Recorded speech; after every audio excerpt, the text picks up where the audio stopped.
तो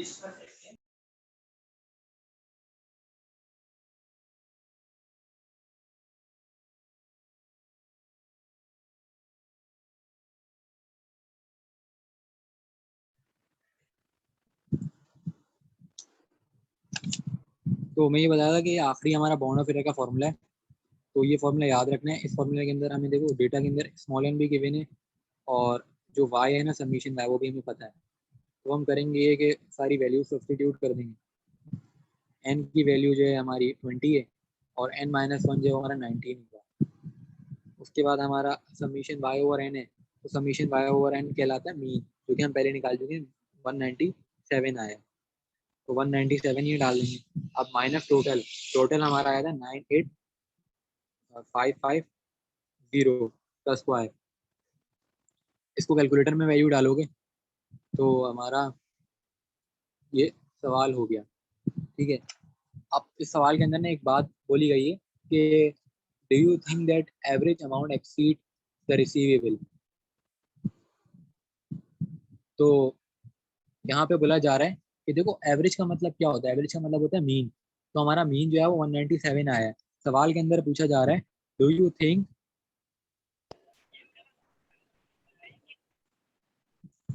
एवरेज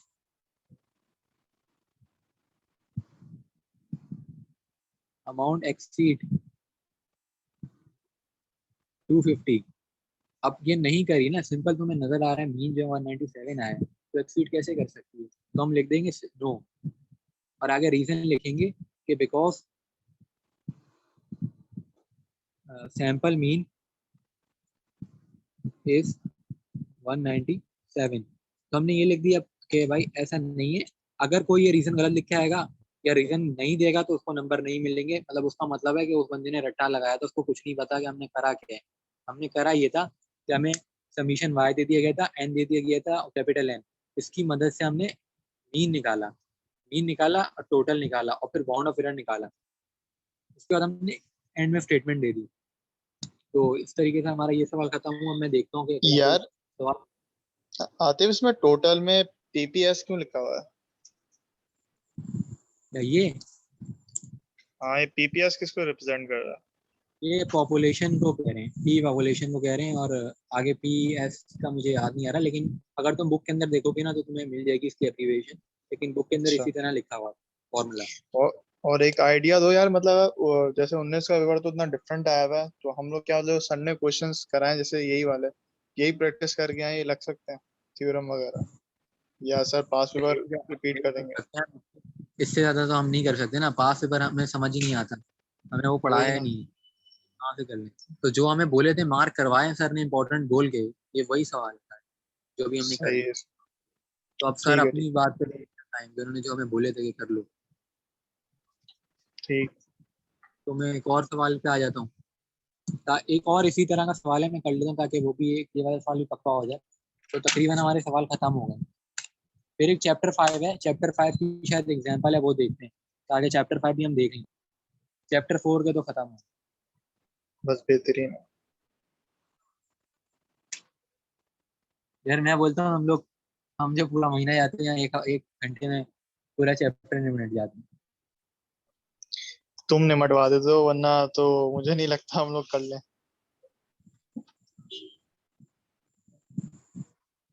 तो 4.36 है ये सवाल, बुक के अंदर मिल जाएगा तुम्हें।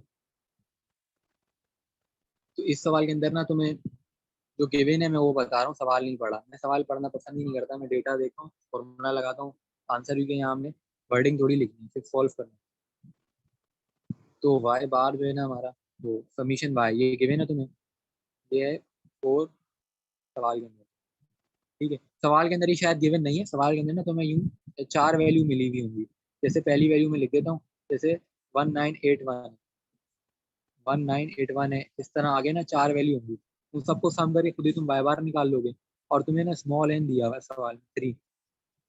तुम्हें पता है कि मीन का फॉर्मूला होता है वाई बार समीशन वाई ओवर एन। तो इसको हम करेंगे इस तरीके से, तो ये हमारा वाई बार आ गया। सवाल में हमें बोला गया कि टोटल भी निकालो, तो टोटल तुम्हें पता है कि एन और वाई बार होता है का प्रोडक्ट, तो उसको हमने मल्टीप्लाई कराया, तो हमें टोटल भी मिल गया। टोटल मिल गया। अब बाउंड ऑफ एरर एस्टिमेशन निकालनी जो असल चीज़ है। हमारा पूरे चैप्टर 4 के अंदर यही काम है, हर सवाल में बाउंड ऑफ एरर ही निकालना है। लेकिन बाउंड ऑफ एरर का फॉर्मूला एक नहीं है, जिसकी वजह से ना ये पेपर में भी नंबर कम आते हैं। सीनियर से पूछे तो सबके 50-60 ही आते हैं। वजह यही कि लोग बाउंड ऑफ एरर का एक फॉर्मूला करके जाते होंगे, वही कर देते होंगे। जबकि मैंने नोटिस करा कि जरा सा माइनर से फर्क से हमारा काम गलत हो सकता है, इसलिए सारे फॉर्मूले और प्रैक्टिस के साथ जाना पड़ेगा।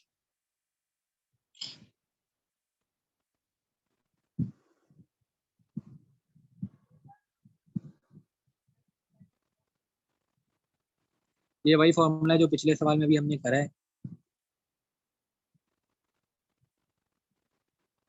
तो ये सारी वैल्यू हम सब्स्टिट्यूट करते हैं।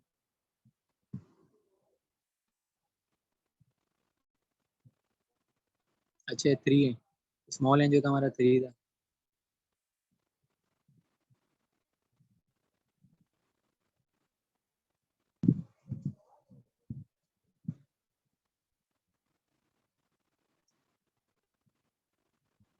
तो ये सवाल भी हमारा कंप्लीट हो गया। तो हमने काफ़ी ज़्यादा सवाल कर लिए और काफ़ी जितने भी फॉर्मूले थे चैप्टर 4 के, बाउंड ऑफ एरर के, और जो कुछ भी सर ने हमें पढ़ाया था वो सब हमने कर लिए। अब चैप्टर 5 की तरफ आते हैं कि उसके अंदर भी सर ने कुछ शायद सवाल कराए थे, वो मैं देखते कराए।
तो चैप्टर 5 के अंदर ना एग्जाम्पल है हमारी 5.11। 5.11 की सर ने क्लास में कराई थी। तो ये एग्जाम्पल करनी है।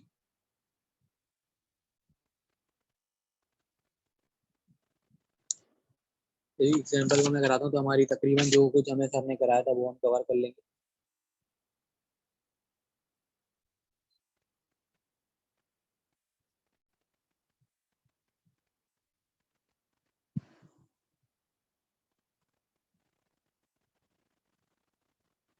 तो ये ना स्टेटरम वाला सवाल है, ये पास फिगर का सवाल है। और ये चैप्टर 5 की एग्जाम्पल का सवाल है। पास फिगर में शायद वर्डिंग चेंज हो, लेकिन स्टेटरम है। तो यहाँ पे स्टेटरम का मतलब ये होता है कि मिसाल के तौर पे ना, ये एक पूरा कॉन्सेप्ट है कि सैम्पलिंग का।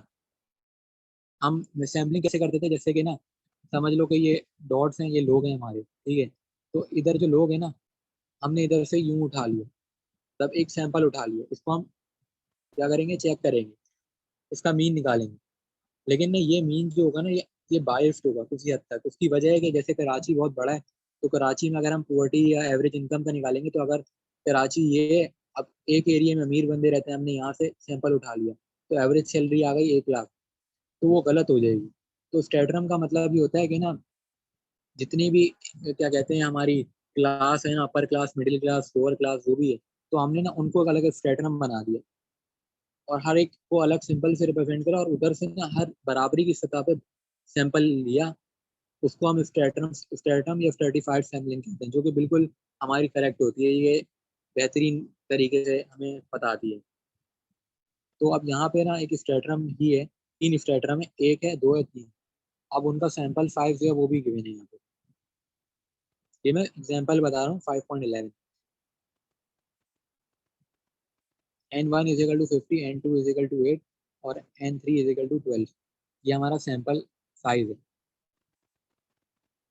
ठीक है। उसके बाद जो है ये स्टेटरा में सैंपल साइज है, ये 20 है, N1 इज इक्वल टू 20 है। तो अब यहाँ पे ना एक वैल्यू है एक्स की वैल्यू है, इसका मतलब ये कि कितने बंदे यहाँ पे रहते हैं या जो हाउस होल्ड है या कितने घर हैं या जो भी है, तो वो एक्स की वैल्यू है हमारी। और अब ये एक्स की वैल्यू है भी आगे प्रोपोर्शन का साइन है या प्रोबेबिलिटी का साइन। प्रोबेबिलिटी ये है कि एक 80 है और एक 25 है और एक है 50%। इस तरीके का ये सवाल में गिवन है, ये मैंने खुद से ही बनाया है, तुम्हें एग्जाम्पल खोलोगे बना हुआ मिलेगा। अब हम आते हैं सोल्यूशन की तरफ, मैंने सवाल बनाया। सोल्यूशन की तरफ आते हैं तो हमने सबसे पहले करना ये है कि प्रोपोर्शन एस्टिमेट करना। प्रोपोर्शन एस्टिमेट करना। अब प्रोपोर्शन एस्टिमेट करने के लिए हमने करना ये है कि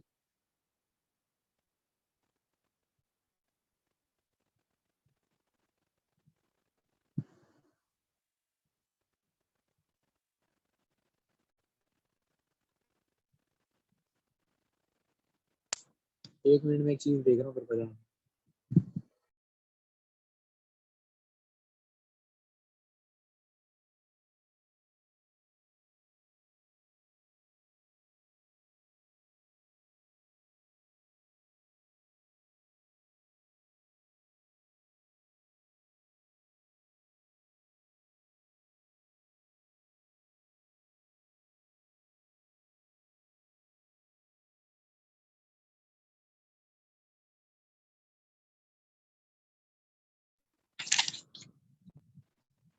अच्छा मैं ये बता रहा था कि प्रोपोर्शन एस्टिमेट करने के लिए करना क्या है।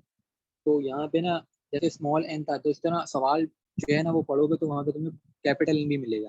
तो मैं पहले फॉर्मूला लिख देता हूँ कि फॉर्मूला है क्या। 1/n है ये। उसके बाद है यहाँ पे n1 और फिर उसका प्रोपोर्शन p1, फिर n2, फिर उसका प्रोपोर्शन p2, फिर n3 उसका प्रोपोर्शन p3। इस तरीके का फॉर्मूला है। और ये जो n है ना कैपिटल, ये दरअसल समीशन है। तो सारे n जो है ना n1 n2 n3 इन सबका समीशन है। अब n1 n2 n3 हमें गिवन है। n1 की वैल्यू सवाल में हमें गिवन है 155, n2 की वैल्यू गिवन है 62 और n3 की वैल्यू गिवन है 93। ये हमें सवाल में गिवन है। और जब हम इनका सम करेंगे तो वो भी हमें वैल्यू मिल जाएगी समीशन एन 3 110। यही वैल्यू मिलेगी। तो मैं एक बार चेक कर लेता हूँ, दिखा देता हूँ। 155 प्लस 62 प्लस 93 3 110। देख लो सारों का समीशन जो है वो ये है। तो ये हमारा 3 110 आ गया। उसके बाद हमने फॉर्मूले में पुट करा है सबको। फॉर्मूले में पुट करा तो ये आ गया 1/3 110, फिर मल्टीप्लाई बाय 155 और फिर इसका प्रोपोर्शन 0.8, फिर 62, फिर 0.25, फिर 93, फिर 0.50। ये आ गया। अब इसको हम सॉल्व करेंगे तो हमारा आंसर आ जाएगा।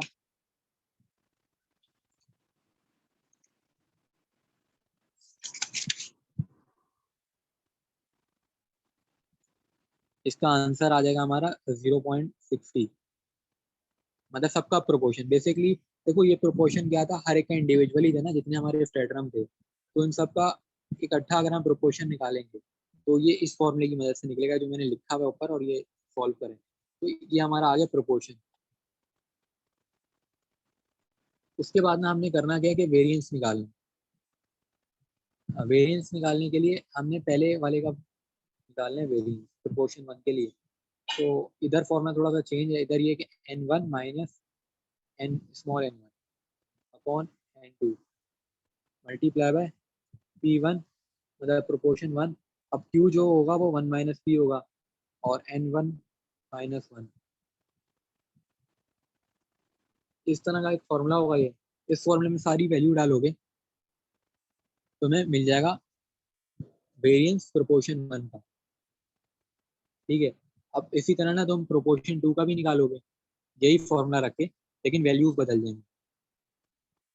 ठीक है। और उसके बाद जो है क्या कहते हैं, टोटल निकाल लोगे।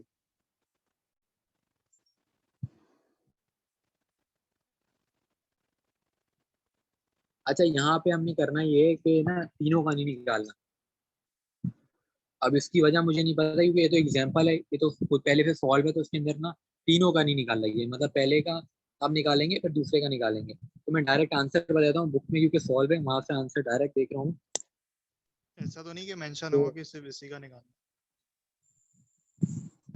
हो सकता है मेंशन हो, लेकिन मैंने सवाल पढ़ा नहीं, तो सवाल जो भी पढ़ेगा तो पता चलेगा कि दो का क्यों निकाला है, लेकिन ये एग्जाम्पल अगर ये आती तो हमने एग्जैक्टली यही करना पड़ेगा। तो जो पहला हमारा आएगा वो 0.007 आएगा। अब जब हम दूसरे का निकालेंगे, यार एक तो सवाल इतने बड़े बड़े होते हैं, तुम सवाल पढ़ो तो 20-25 लाइन के तो सवाल होते हैं, वो सवाल पढ़ने में तुम्हारा आधा घंटा चला जाएगा और वो देख के टेंशन अलग होगी कि आधा घंटा निकल गया अभी तक कुछ पढ़ा है, यही तो क्योंकि अभी सवाल के घंटों भी में की पॉइंट्स रखने पड़ेंगे याद रखने के लिए, ये भी एक की अदाब है। पॉइंट्स मैंने बता दिए ना सारे, कि अगर प्रोपोर्शन आएगा तो बाउंड ऑफ एरर का फॉर्मूला चेंज होगा, टोटल आएगा तो फॉर्मूले सारे मैंने बता हाँ दिए वो की पॉइंट। शुरू वाले को तो बाकी बाकी वीडियो एक बार और देखोगे तो याद रहेगा सब। तो अब मैं दूसरे का डायरेक्ट लिख रहा हूँ, जो निकाला जाएगा फॉर्मूले में रख के। उसके बाद ना हमने करना है कि एक फाइनल आंसर निकालना है। फाइनल आंसर जो हमारा आएगा वो आएगा वेरिएंस ऑफ प्रोपोर्शन। अब वेरिएंस ऑफ प्रोपोर्शन ये दोनों का सबमिशन हम करेंगे, ये तो n स्क्वायर हो जाएगा, n वो है टोटल, ठीक है। अब ये होगा सबमिशन, यहाँ पे n स्क्वायर आई, और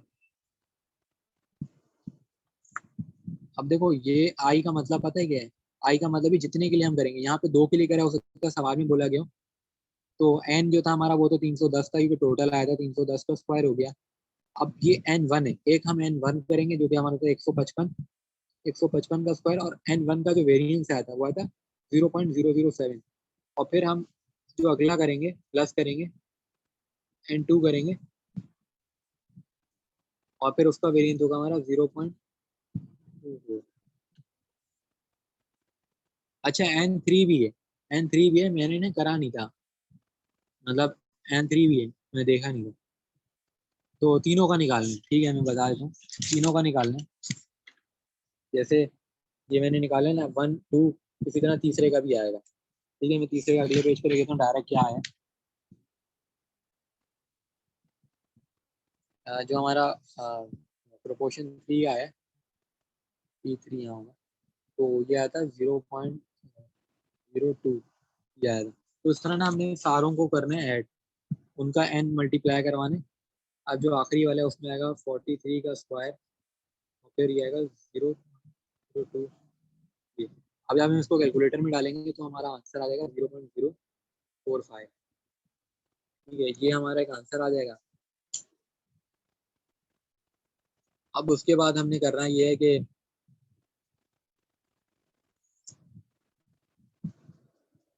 हमने एक वो निकाला था ना पी प्रोपोर्शन स्टार्ट में, जो कि हमारा ये था ना, ये ये आया था ना 0.60। तो आखिरी हमने काम ये करना है कि एस्टिमेट प्रोपोर्शन करना है। जैसे हम बाउंड ऑफ एरर करते थे ना, इधर एस्टिमेट द प्रोपोर्शन लिखा हुआ आएगा। अब प्रोपोर्शन एस्टिमेट करने का फॉर्मूला मैं बताता हूँ क्या है। जो हमने प्रोपोर्शन निकाला था वही लिखेंगे हम, +-2, और जो हमने अभी वेरिएंस निकाला था प्रोपोर्शन का, तीनों का सबमिशन करके जो ये निकाला है, ये वाला, तो हम ये अंडर रूट में लिख देंगे। मतलब ये बाउंड ऑफ एरर की तरह ही है, बाउंड ऑफ एरर में तो यही होता है ना कि 2 फिर अंडर रूट के बाद अंडर रूट में वेरिएंस, तो बाउंड ऑफ एरर होता है, लेकिन यहाँ प्रोपोर्शन एस्टिमेट हम कर रहे हैं, तो प्रोपोर्शन भी हम लिखेंगे। तो प्रोपोर्शन हमने पहले निकाला था 0.60 +-2, और अंडर रूट में हम डालेंगे 0.0045, उसके बाद 60 +-2, और ये हो जाएगा 0.7। जब हम इसको करेंगे तो 60 +-0.14, तो ये हमारा आंसर है। तो हमारे सारे सवाल खत्म हो गए, हमारी तैयारी कंप्लीट हो गई, ठीक है। मीटिंग ये एंड कर लेता हूँ, अगर कुछ तो पूछो। एक काम करोगे, क्या? इसी की ना पीडीएफ बना के सेंड कर देना, तो आसानी से सब कर लेते हैं। हाँ पीडीएफ भी बना के सेंड करता हूँ, और सारे फॉर्मूले आखिरी पेज पे पीडीएफ की लिखे हुए होंगे कि जितने भी बाउंड ऑफ हाँ यार एरर। इस तरह कर देना, इन सारे पेज के ना पिक्चर लेके एक पीडीएफ बना देना, भेज आसानी ठीक हो है, जाएगी। तो भेजिए तुम। और वीडियो भी और आज ही यार अपलोड कर देना। क्वेश्चंस, अगर क्वेश्चंस की भी स्नैप ले सको ना तो क्वेश्चंस भी दे देना, ताकि आइडिया तो हो पढ़ने के बाद। हाँ यार, बुक की हाँ, पूरी ये PDF ये बात भी अच्छी बोली इसने यार, वो भी। PDF देखी है ना। मैं तो खुद PDF से बुक बल्कि खोला हुआ था लैपटॉप। हाँ, क्वेश्चन नंबर तो लिखा होगा ना, उस पे से चेक कर लेंगे। क्वेश्चन नंबर लिखा हाँ होगा, हम वो उस पे से चेक कर लेंगे। ठीक है, एंड करता हूँ। Okay okay okay okay.